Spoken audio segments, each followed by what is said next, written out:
messaged Teresa this morning because I was concerned about where she lives out there with all of that, but she said she's far enough away from it. But she's north of town. She's not south, so. Right. So, and you too. Just want to make sure everybody out there is okay. And all right, well, have a wonderful weekend and peace out, baby. Peace out, baby. That's Abby. We love her here. Back in Vermilion, Ohio. Let's go to the phones, and I have no idea who this is. Who is this caller?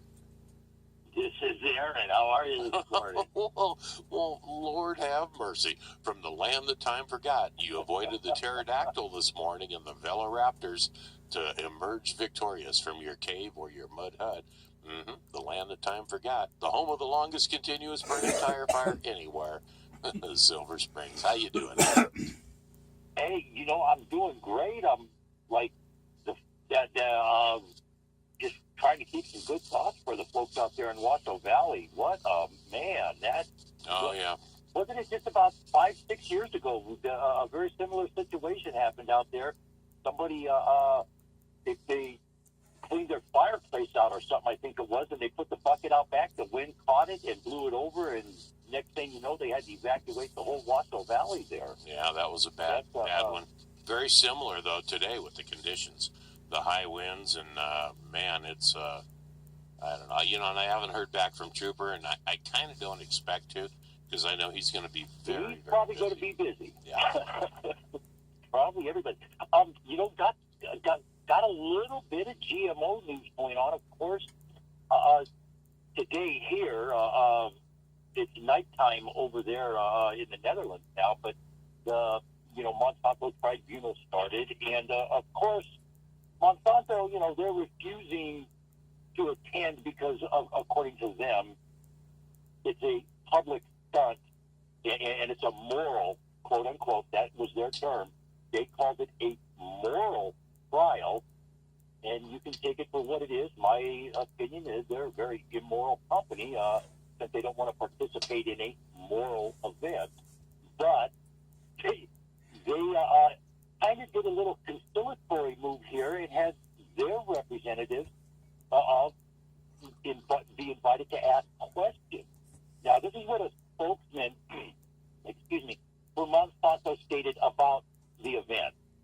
And of course, please keep in mind, Monsanto denies any human rights abuses. They also claim to be a force for environmental good. Remember that statement. Okay. They're a force for environmental good. Yes, that is according to Monsanto, not according to me. Please don't sue me for being the messenger on that. But this is what the spokesperson for Monsanto stated. We know we can always do more. We understand that people have different points of view on these topics, and it's important that they are able to express and share them. For our part, we remain committed to our human rights policies and practices, transparency, dialogue, and collaboration, and we welcome anyone who wants to learn more about Monsanto to come to our website. They have this wonderful website, in my humble opinion, a very elaborate propaganda website is what it is to me. For more information, I did talk with Jerry this morning. Because of the weather, I'm thinking we had a terrible, terrible, terrible connection. But I did talk with Jerry at the Monsanto Tribunal, and a lot of people have showed up. One of the things that came out yesterday, and again, people are calling this pseudoscience, and I don't think it is. I think the fact that we finally found a way to get around Monsanto's control of the testing element, we're starting to find a few things out. They're finding that there is neurological damage that can happen with glyphosate in the food, in the system, and that damage is irreversible. So, again, more testing needs to be done here so we have a better understanding of what exactly happens when we start taking all the metal-based elements out of our food, out of our soil, out of our water. What happens to our bodies? Our bodies need that. That's why it's in there. So something to really think about. A lot of excitement came out the last couple of days about a lawsuit against Syngenta, and it's not exactly what people think. It's about the corn. Syngenta developed a strain of genetically engineered corn, but what happened was they sold it to all these farmers in the United States. All these farmers grew it, and a couple of years ago, remember, China said, no, we don't want your corn. We're not going to take your corn. So all that corn rotted, died. They lost a buttload of money, pardon the expression, but, I mean, just boatloads of money were lost by the farmers, and they're suing Syngenta for being dishonest about the product that they purchased to grow to sell was accepted all around the world. At the time, Chicago's Ministry of Agriculture had not approved that particular strain, and that is why it went out the window and everybody lost their money. In the interim, between then and the lawsuit, I mean, guess what China has approved? So why? That'll be an interesting thing to see how that plays out. Well, why wouldn't all that corn have gone into ethanol or gasohol or whatever in the heck I mean, why would that ever go to waste or rot? Why would any of that stuff ever do that? I mean, even if there's not a... I don't know. I don't understand why. I mean, I would think if you and I had some enterprise going on and we had a regular client, and all of a sudden that client says, hey, you know what? I don't want your stuff anymore. I don't want it this month or whatever.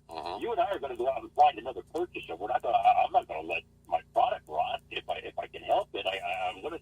So I don't know why they. I mean, I don't know. Maybe they did sell it to the ethanol people, and because of it wasn't being sold as feed for $5 a pound, it was being sold as ethanol for $1 a pound. I don't know. I don't know. You know, that's something that hasn't come out in any of the paperwork that I've had a chance to review on that issue. One of the other things that is the Department of Agriculture gave a grant to Rice University. A scientist guy over there, Scott Egan, he's trying to develop a little machine that can detect, and it works off of the lighting spectrum. Of course, you know, light spectrums for different elements in our environment will turn different colors and stuff. But they're trying to develop a machine that can detect. Are you ready for this? Go ahead. Rogue GMO elements in the environment. Wow. Are you growing GMO corn, and did it get into my yard? It's basically, you know, they can come do tests and stuff. And I think it's really, really important that people understand what happens here. We might be genetically engineering the corn to kill a specific insect that, you know, damages the corn and eats the corn, and there's all kinds of bugs that will get in the corn and eat the corn. If you've ever grown corn, you get the little roundworm thing in there all the time.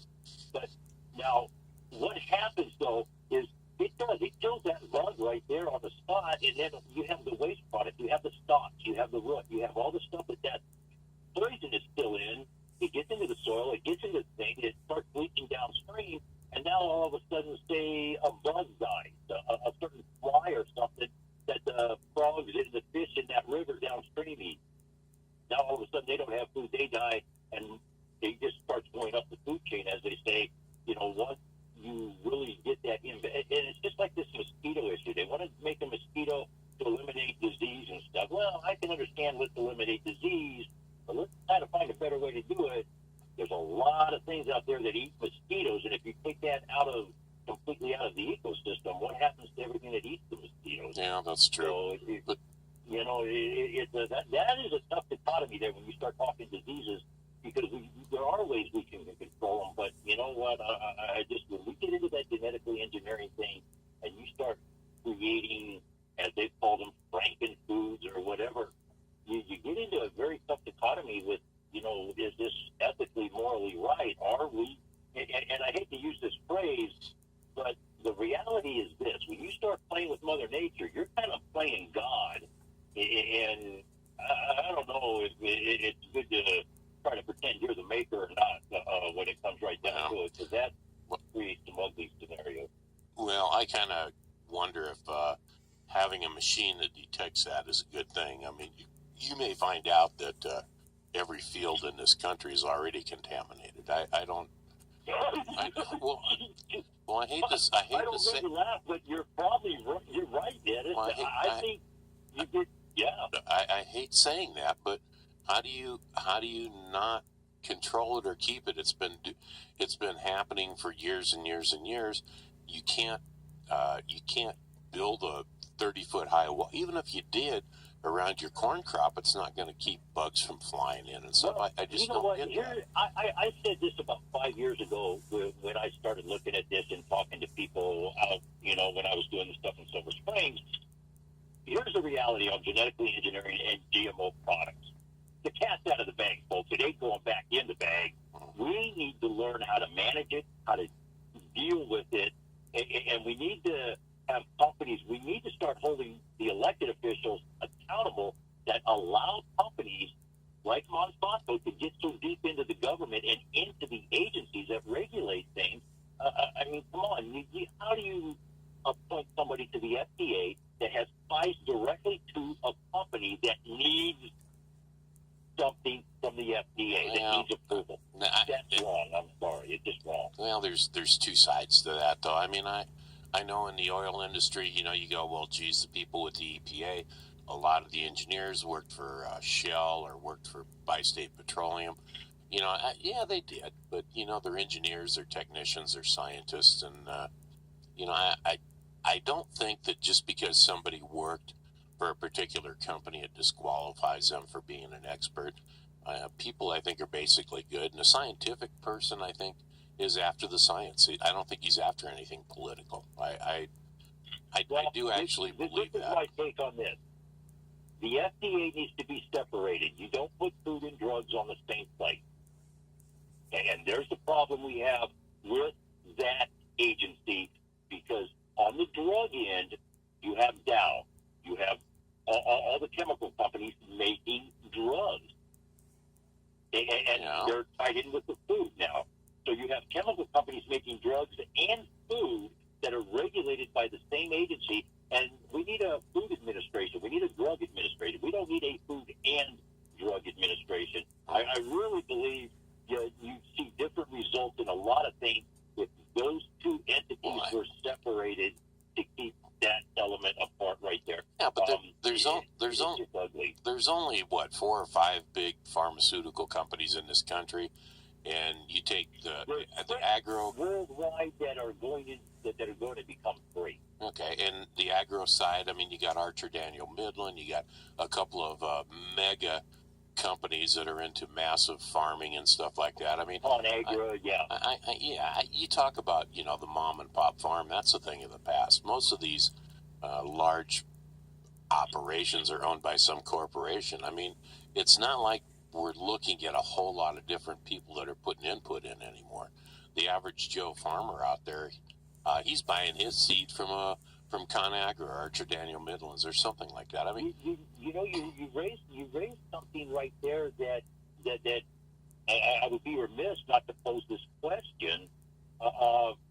And we're kind of on that industrial, commercialized farming situation there, but is that a good thing?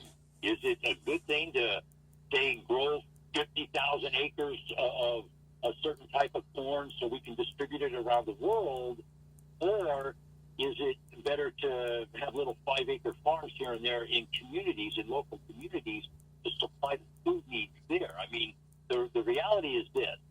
If tomorrow there was an announcement made by every grocery store in Reno, Nevada, that food will no longer be on our shelves, everybody's going to move from Reno and go where there's a grocery store. Nobody's going to stay.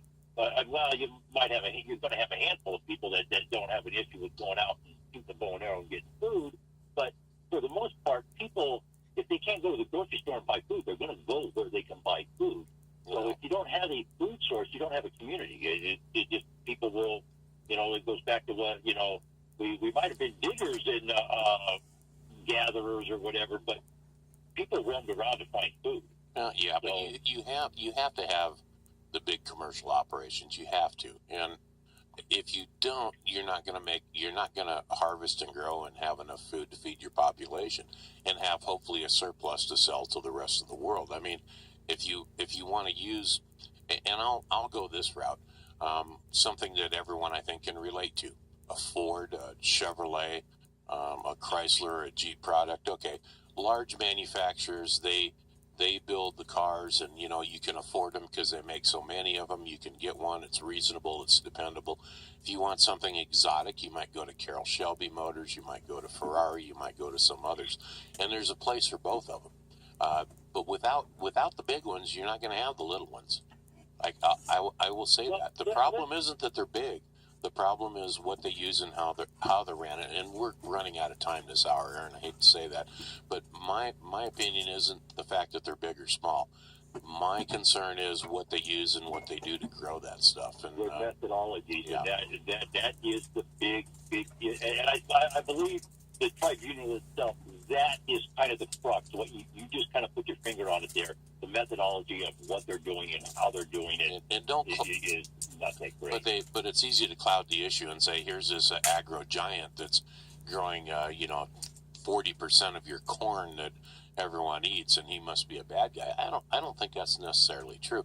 I think if they do it right and they grow it right, there's no issue with that, and it actually makes corn cheaper. So that's just my opinion. Well, Aaron, how do we contact you? 775-230-9915. I got a couple things going on. Going to have some great articles out over the weekend on this subject, ladies and gentlemen. www.alladayllc.com. We're going to get water, so it's going to be a fantastic weekend, and let's keep all those people out in Washoe Valley right now in our thoughts. Keep good thoughts for them, folks. Let's have a great day. Let's all be safe out there. Alrighty, that's Aaron out at the Wynema Ranch right now. And in case you've missed it, if you're wondering what Aaron was talking about, the fire down there in Washoe Valley has jumped the road. It's closed Bowers Mansion going southbound, and at the Big Hill coming out of Carson going northbound. Be ready out there. 70-mile-an-hour winds. The fire is totally out of control. So, and also what we're doing is we're going to support Abby. She's a 2-year-old pit bull. Go to our Facebook page, AM News, or Abby's Abigail Schaefer's Facebook page, or mine by now, and take a look at Abby, and let's help get this 2-year-old pit bull adopted here at the SPCA of Northern Nevada. They're going to hold a 5-day fundraiser starting on Monday, where Heather Alvey will be locked in a kennel, and they'll be raising funds to give treats for her and Abby, and potty breaks and things like that. So this is AM News. Second hour's gone this Friday. What a weird day.